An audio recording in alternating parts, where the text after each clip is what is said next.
I also talked with Lynn before we started, and what I was saying was that maybe the topic of the meeting is a little bit different than the description, maybe, or maybe a different emphasis.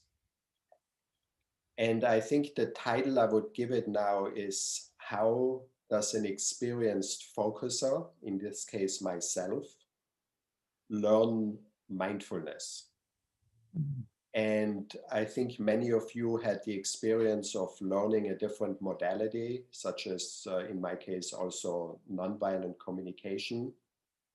And right away, there was some way or something that we had that sometimes not even the teachers had. And it's really that knowing focusing that allows us to take in the information a little different, or actually very different.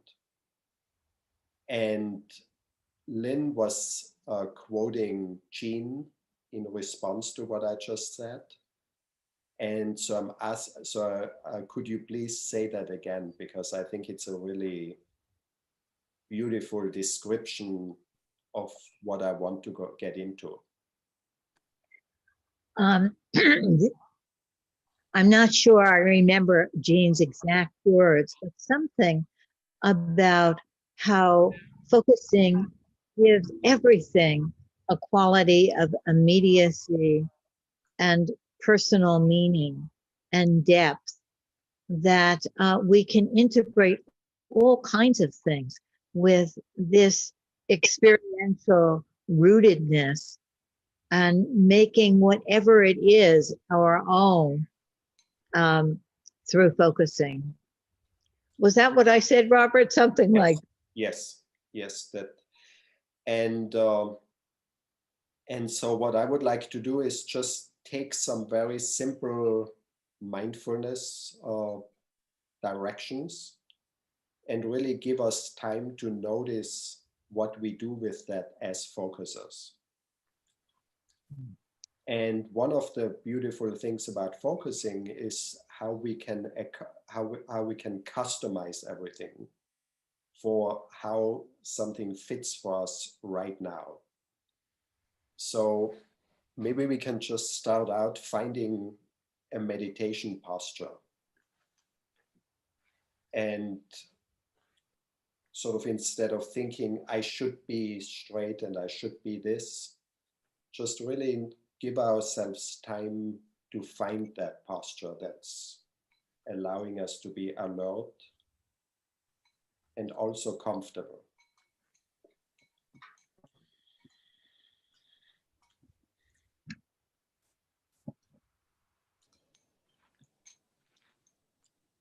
And then give ourselves time to maybe adjust that posture. Maybe we need to move our hips a little bit back. Maybe there's a way we can sort of play with how straight we want to be without getting to that place where it's not comfortable anymore.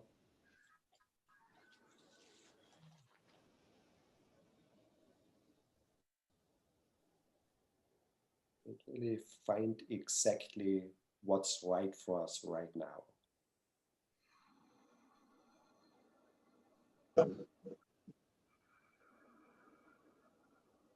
And then what Melinda was saying with her puppy, which is kind of helping her to feel grounded. So I'd like to invite us to find that grounding in our body, and then see which of the most common meditation anchors feels just right for us now. Maybe just the contact of our body with the chair.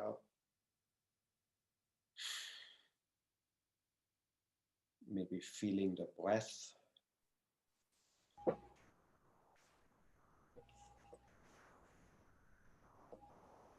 If you're choosing the breath, maybe it's a specific place in the body you like to stay with.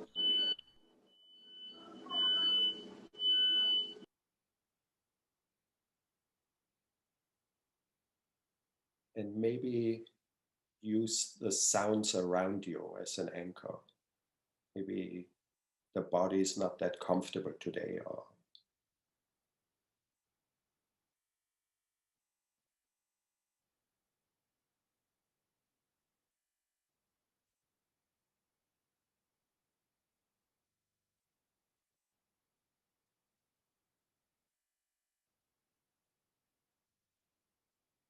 and then without losing that anchor of body, breath, or sounds,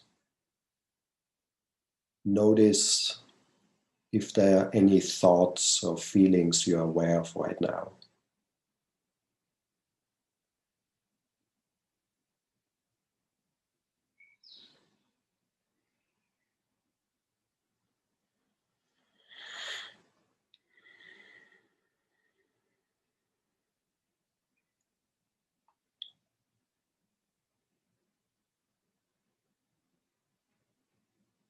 And then, as a possible topic, just for right now, I'd like to put out a question and just notice if you like the question and what comes in response to it. What's your motivation for practicing?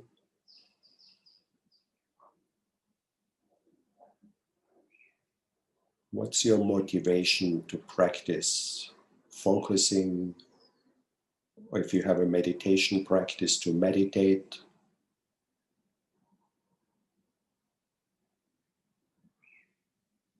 What's your practice to come to this meeting?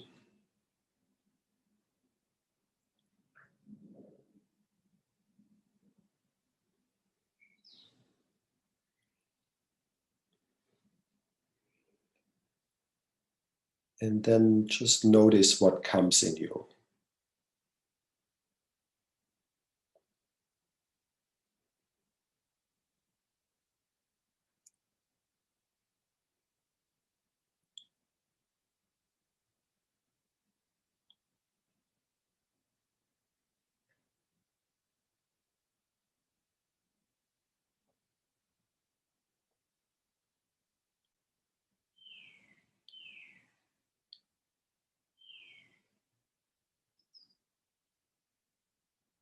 And if it feels right, please unmute yourself and maybe share some of what came for you with the group.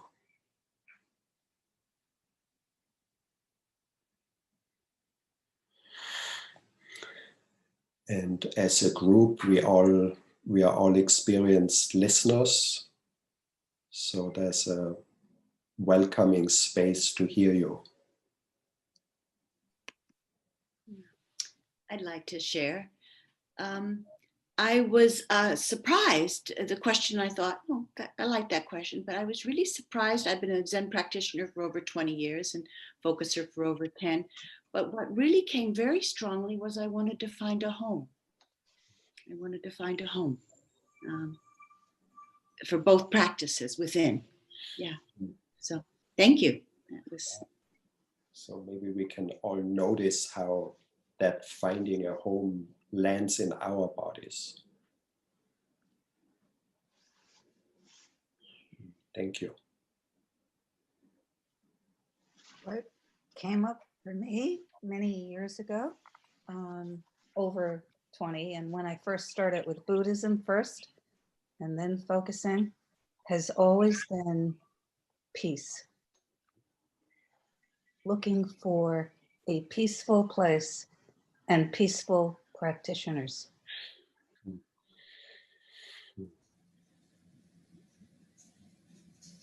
So again, let that radiate in our bodies.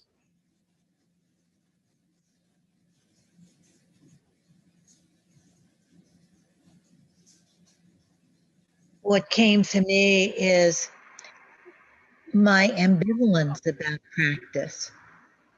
That I love practice, the quietness of it, and the nourishment of it. And something in me also resists it, wants to always be giving out and creating and doing. And then practice is the balance of that, of receiving and quieting. And I'm always struggling to really make space for that receptivity in myself that I know is central to everything. It's where everything comes from.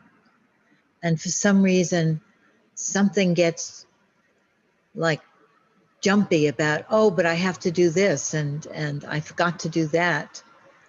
And so I want to acknowledge that I really need help in the discipline of practice.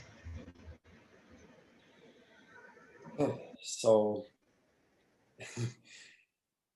what you just said is actually what I would suggest as a topic for a little triad practice. Like we're gonna go into groups of 3 for like 10 minutes before we go on with whatever else we want to do today. And so what Lynn just said brings me back to the topic. The meeting is help for helpers. So the question I was thinking of, how does our practice help us to be there for others? And for me personally, where I am at this point in being clear about my motivation, is that how focusing and meditation is a tool for self-regulation, and how that is allowing me to be there for others in a way I wouldn't otherwise if I was just thinking of how can I help. And it really changes for me every interaction, like from who I'm sharing the elevator with to what I'm doing right now. And so that's the question I would suggest. How does our practice, even this meeting, support us to support others? So if we could go into groups of 3 for like 10 minutes and then come back and share some of the findings and then see where we go from here. Maybe do a rain meditation as it said in the announcement. Hello? Hi, Robert. Oh, So I'd like to make some space to share any findings, anything that you would like to bring to the whole group, anything that you would like to be listened to that you just discovered, or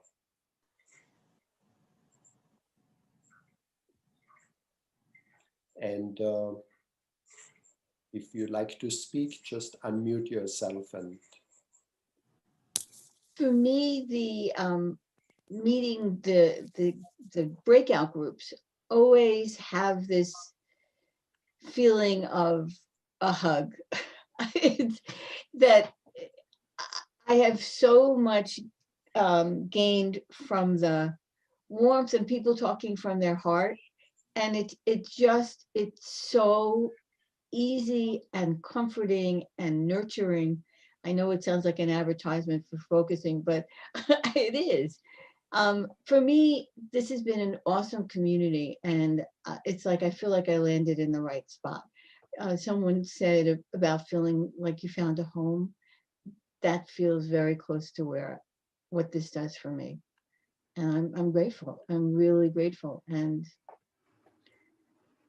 it's just been very important to me, and I can't wait each Monday morning for 8:15, and I make sure to have that blocked off.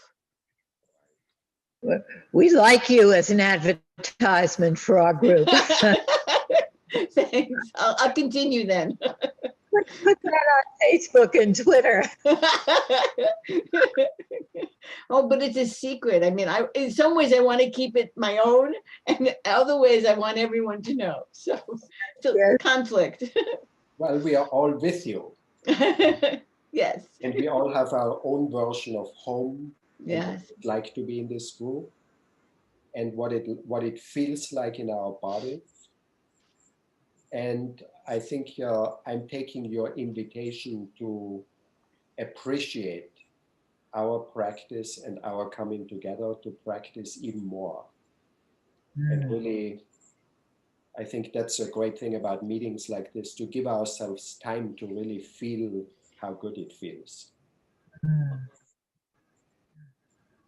Because Even on a rainy I day. think we all know about the negativity bias of our brains, where we are constantly scanning for something that's not right, that's a problem. And so to really consciously do the opposite and just noticing the home, the feeling our bodies, the practicing together, I think is very nourishing for how we meet our clients or people in life that we are helping. Yeah. What came to me was in my struggle to make this consistent time for this quiet and not doing is a poem, and I just remember the last line. Maybe somebody else may know it. It's called The Rain. And the last line is, there are hands placed on my shoulders. What has been spoken to me? And how does my life reply? Wow. And there's something about that quiet of not making anything or doing anything that allows me to hear the message of those hands placed on my shoulders. And that seems so essential, like everything has to come from that.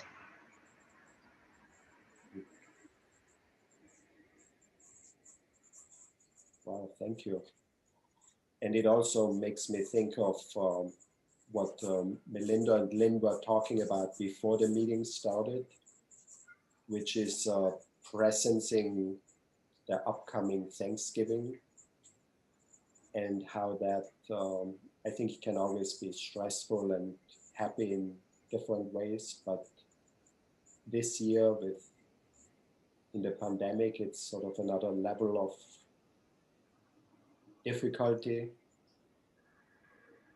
And I think those words you just said, we can really presence that difficulty and also presencing the support we give each other.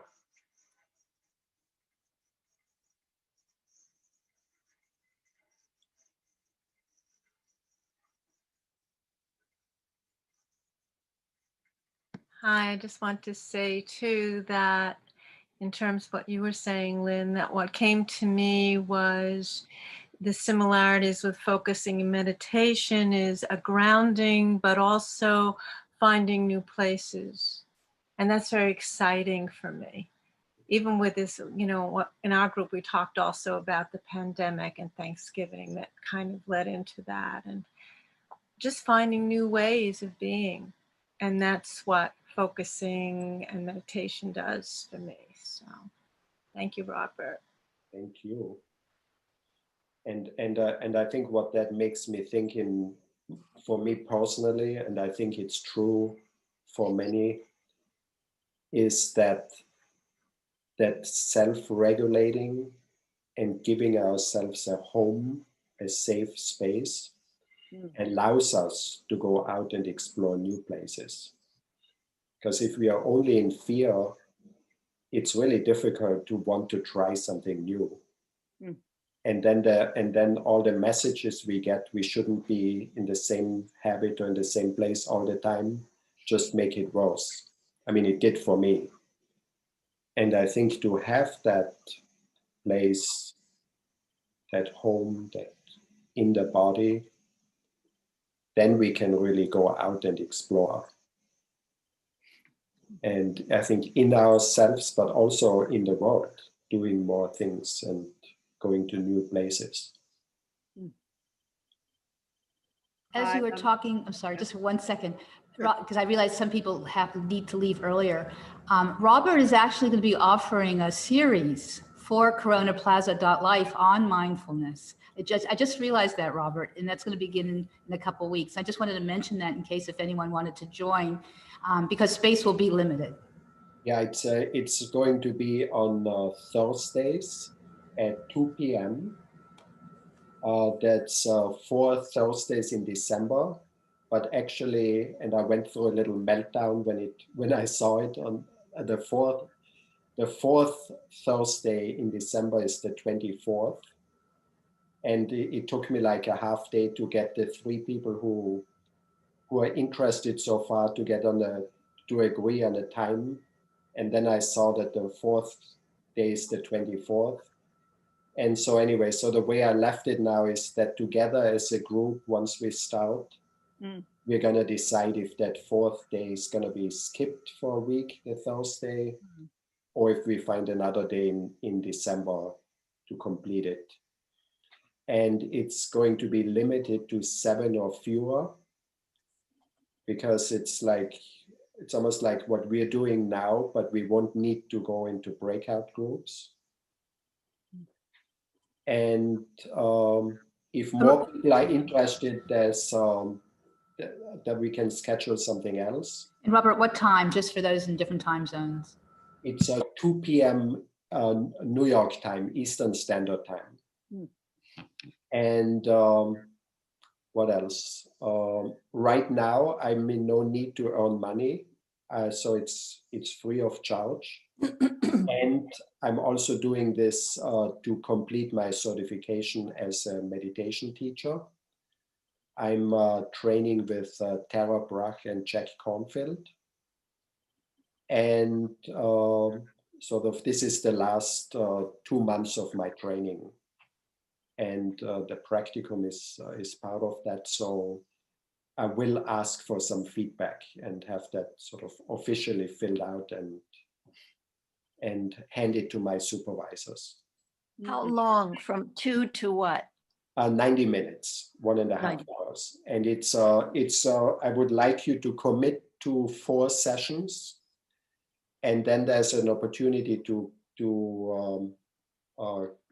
go on, as to extend it, maybe go deeper in some aspect, but I sort of need to complete these 4 sessions for my certification. How can we learn more? You know, like how to sign up. I put it on the chat, my Okay. email. Thank you. Can we try some of that now? Were you thinking of that? Of mindfulness and meditation? And Okay, so let's see. I think what I'm going to do is guide you through a rain meditation. And for like 5 to 10 minutes, and then see if there are any questions, and then go into like our usual breakout rooms. Anyway, that's the goal. So let's see what happens. So what I would like you to do is hold, for one, that the anchor you have chosen, your body, the sounds around you, the breath. And without losing that, just think of something that's maybe a little difficult in your life right now.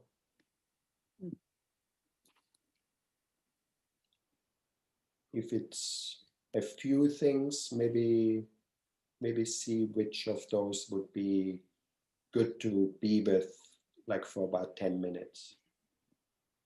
So maybe not the most triggering issue, but something that you do care about.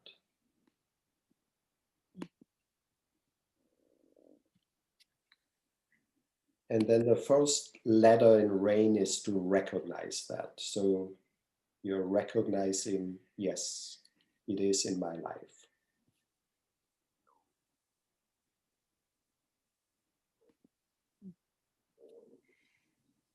And also recognize your reaction to that problem.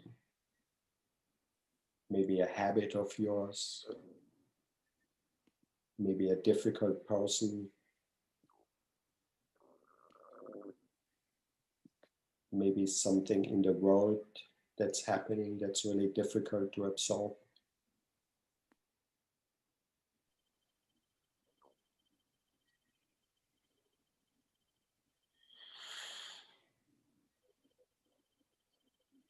And then the A in rain stands for allowing it. You accept it, you acknowledge it, you allow it. And maybe notice if it's possible to relax a little bit without trying to push this away or run away from it.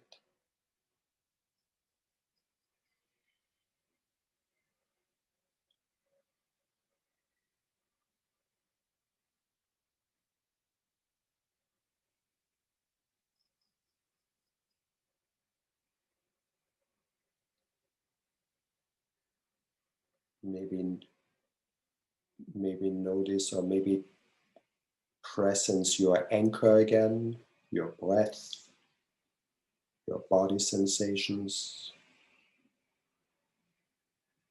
the sounds around you.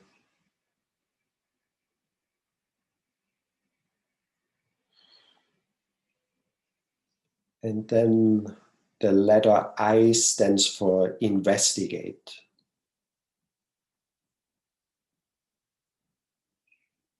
The investigation is not as an analyzing, it's more like the focusing in a relationship. How does that live in my body? Where does that live in my body?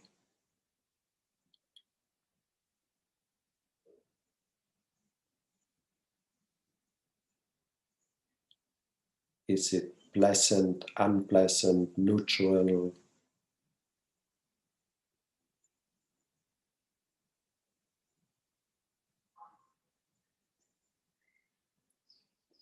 And how do I relate to it?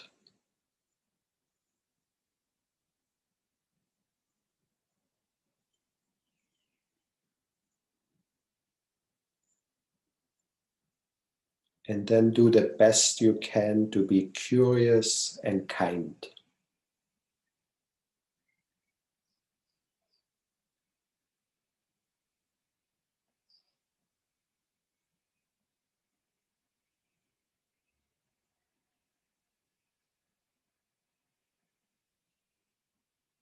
And all the wonderful inner relationship skills we learned from Ann Weiser Cornell, we can all use them in this step.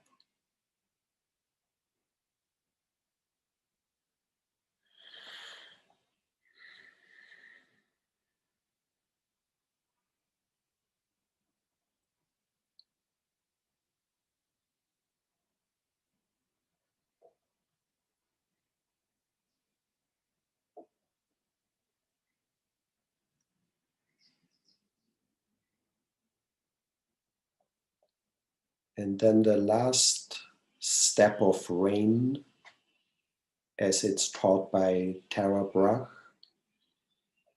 is nourishment. Nourish with self-compassion. So that place in you, give that the kind of nourishment it needs.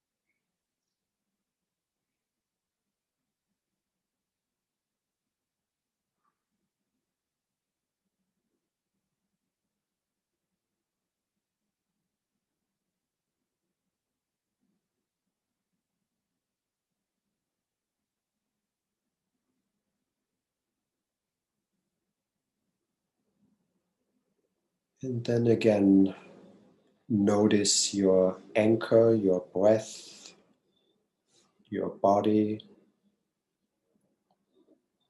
the sounds around us. And maybe make a commitment to be with this more if needed. There'll be a breakout room now. You might want to be with this more. Or maybe you want to make some notes so it's easier to come back to it.